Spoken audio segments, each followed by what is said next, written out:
been here, this is my 5th week, and I think I've read 7 books, but one of them I read 2.5 times because it was the only book I had when I came in. It took a while for me to get anything else. This is Joe Halderman, the CBS News producer who was arrested and indicted last fall for trying to extort $2 million from David Letterman. What book was it? It was The Girl Who Played with Fire by Stieg Larsson. I read it 2.5 times until I got another book.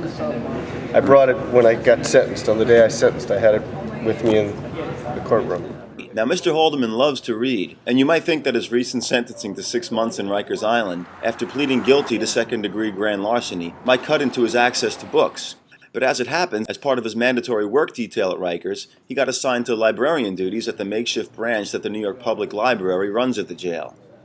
This library, for a lot of the inmates, gives them an opportunity to get books that otherwise they're not going to be able to have. And there are a lot of guys here that do want to read. And unfortunately, there's not a lot of guys, well, there's some guys that don't have any other access to books other than this library. The library, which is set up weekly in the gymnasium of one of Rikers' lockups, is an expansion of what was once just a small collection of books on a cart pushed from cell block to cell block. I think we've been successful really in sort of replicating a library experience as best we can, in a jail setting.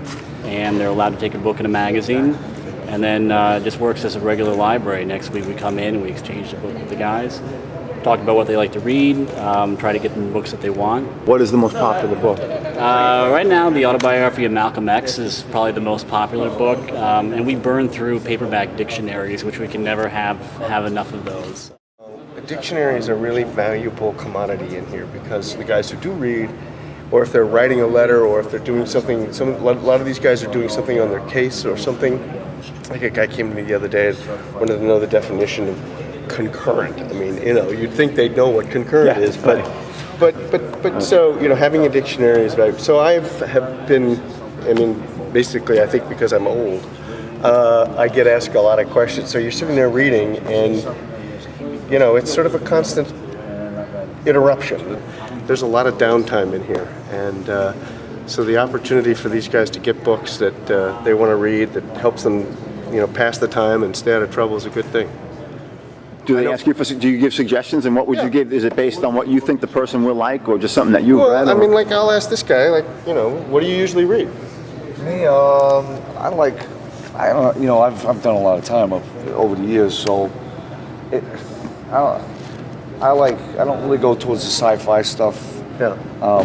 For example, like Sanders, I've read almost all of his stuff at one point, and then I'll go on a different kick for a different writer. Might be Grisham. I read almost all of his. How about Jonathan Kellerman? No, you read Jonathan? Kellerman's great. Him and his wife, Faye, they're both yeah. very good writers.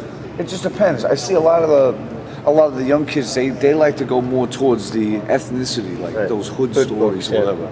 Hey, look, it's going to get them into reading. You know what I mean? If that's what it gets to get them into reading, hopefully they'll go to something eventually that's a little more diverse. But if that gets them started, then fine.